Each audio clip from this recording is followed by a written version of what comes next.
प्रधानमंत्री मोदी ने जयराम ठाकुर से प्रदेश में कोरोना हालातों का फीडबैक लिया है। प्रधानमंत्री ने प्रदेश के कुछ ज्यादा प्रभावित जिलों में सख्ती बरतने के निर्देश दिए हैं। 1-2 दिनों में सरकार इन हॉटस्पॉट जिलों में और सख्ती को लेकर कोई फैसला ले सकती है। मुख्यमंत्री ने कहा, पीएम ने स्वास्थ्य सुविधाओं संबंधी हर तरह की विस्तृत जानकारी ली। स्वास्थ्य संबंधी हर तरह से लोगों का विशेष ध्यान रखा जाए।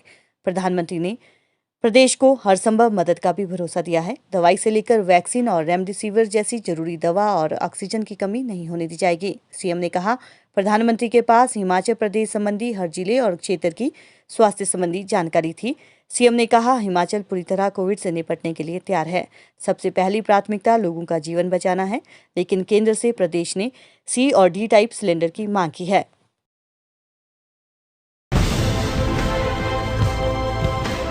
किन्नर Kailash jewellers, main Bazaar, Rampur Bushahr, district Shimla. 100% hallmark jewellery showroom. आज माननीय प्रधानमंत्री जी का हमें फ़ोन आया था और सारी डिटेल इन्फॉर्मेशन हिमाचल की उनके हाथ में थी। टोटल नंबर ऑफ़ केसेस के साथ साथ में रिस्ट्रिक्शंस के बारे में उन्होंने जानकारी ली, पॉजिटिविटी रेट कितना है और उसके साथ में डेथ कितनी है, डेथ रेट कितना है। इन तमाम सारी बातों को चर्चा करने के बाद ऑक्सीजन की सप्लाई कैसे चल रही है, वैक्सीन की सप्लाई कैसे चल रही है और उसके बाद रिस्ट्रिक्शन में कुछ और चीज़ें जो करने की दृष्टि से आप सोच रहे हैं वो भी बात उन्होंने की है। और मुझे इस बात की प्रसन्नता है कि आदरणीय प्रधानमंत्री जी ने विस्तार से चर्चा करने के बाद हिमाचल प्रदेश के लिए इस संकट में हर संभव सहयोग जो दिया जा सकता है वो देने की उन्होंने बात कही है। एक बात तो सबसे बड़ी बात यही है कि आज की तारीख में जो शॉर्टेज तो नहीं है, लेकिन ऑक्सीजन के खाली सिलेंडर हमारे पास उपलब्ध कम है। उस दृष्टि से भी हमने आग्रह किया कि अगर खाली सिलेंडर हमको उपलब्ध हो जाते हैं तो, क्योंकि इस वक्त नंबर ऑफ़ केसेस हमारे पास जो एडमिट है उनमें से ज़्यादा लोगों को ऑक्सीजन की आवश्यकता महसूस हो रही है और डॉक्टर का कहना है कि ऑक्सीजन के लिए हमको खाली सिलेंडर जितने ज़्यादा मिल सकते हैं, जहाँ से भी मिल सकते हैं, वो उपलब्ध करवाने चाहिए।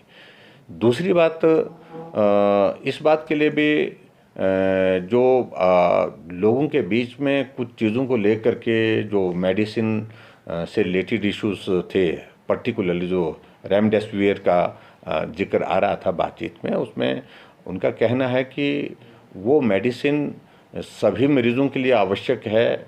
ये ऐसा डॉक्टर्स ने बड़ा स्पष्ट कर दिया है, ये लोगों को जानकारी होनी चाहिए। और हमने कहा कि भी लोगों को इस बारे में जानकारी भी है और इसको और लोगों तक पहुंचाने की बात है।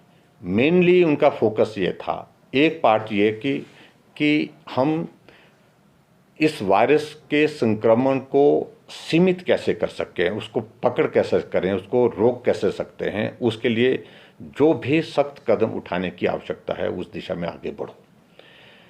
और पर्टिकुलरली मैंने जब जिक्र किया कि कांगड़ा, ऊना, सिरमौर, सोलन जो बॉर्डर एरिया है वहाँ संक्रमण हमारा ज़्यादा फैला है, तो उस पर आने वाले समय में हमारी कुछ रिस्ट्रिक्शन की दृष्टि से कुछ स्ट्रैटेजी अलग हो सकती है, क्योंकि यहाँ संक्रमण ज़्यादा है और तेज़ी से बढ़े भी हैं और डेथ भी यहाँ पर बहुत ज़्यादा है।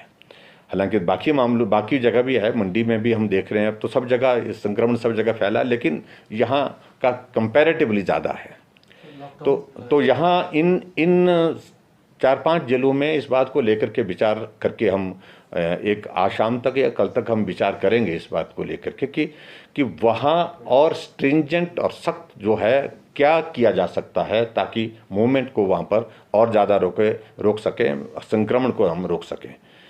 और उसके बाद दूसरा उनका प्रमुख रूप से है कि गरीब आदमी को परेशानी नहीं, मजदूर आदमी को परेशानी ना हो, यानी लाइवलीहुड से कंसर्न लगे प्रधानमंत्री जी। जिन्होंने कहा कि लाइवलीहुड पर इसका इम्पैक्ट इस प्रकार का ना आए, जो छोटे लोग हैं उसका क्या रास्ता हो सकता है, तो उस सारी चीज़ को लेकर के भी उन्होंने कहा कि थोड़े वक्त के लिए तो थोड़ा रिस्ट्रिक्शन, लेकिन लंबा स्पैन उसमें ना हो।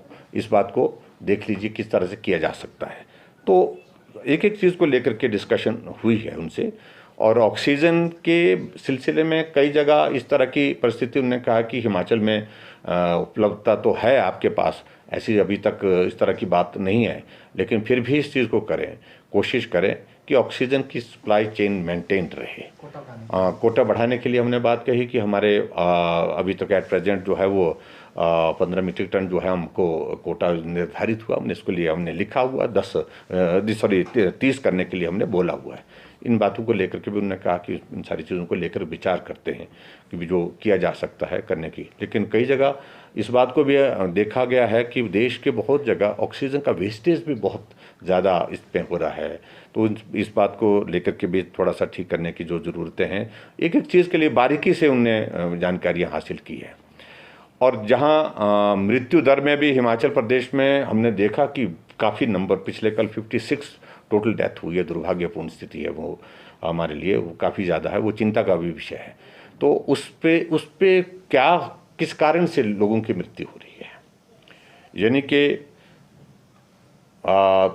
मतलब वजह क्या बन रही है, कोमॉर्बिडिटीज़ वाले ज़्यादा हैं, ओल्ड एज वाले ज़्यादा हैं, यंग वालों की कैसी संख्या उस बीच में है, वो सारी जानकारी भी आदरणीय प्रधानमंत्री जी ने उसमें ली, वो सारी हमने दी है।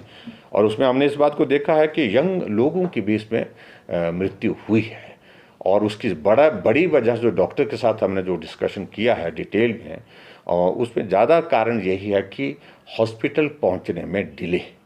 ठीक हो जाएंगे, आज नहीं तो कल देख लेते हैं, कल नहीं तो देखते हैं, एक आधा दिन और देखते हैं, और ये देखते देखते बहुत विलम्ब हुआ, और विलम्ब के कारण बहुत ऐसी स्थिति पैदा हुई है। और वायरस का अब की बार का जो इम्पैक्ट संक्रमण में भी, जैसा हमने पहले बताया कि तेज़ है, और उसके साथ साथ में ये फैटल भी बहुत ज़्यादा है, क्योंकि फैटलिटी रेट इसके कारण अब की बार वायरस का बहुत ज़्यादा बढ़ा है, ये भी देखने को मिला। इसलिए गंभीरता से लेना है, लोगों तक ठीक जानकारियाँ पहुँचे, लोगों तक ठीक प्रकार से सारी सुविधाएं पहुँचे, इन बातों को सुनिश्चित करने के लिए प्रधानमंत्री जी ने कहा है। इस प्रकार से काफ़ी डिटेल में सारी बातें जो है जो प्रधानमंत्री जी ने की हैं। और मुझे तो एक एक ज़िले को लेकर के उनने पूछा कि ज़िले वाइज पूछा कि भी कहाँ क्या स्थिति चल रही है, तो जहाँ संक्रमण ज़्यादा बढ़ रहा है वहाँ जो है उस बात को सुनिश्चित करें कि इसको सख्ती वहाँ पर और ज़्यादा करनी चाहिए।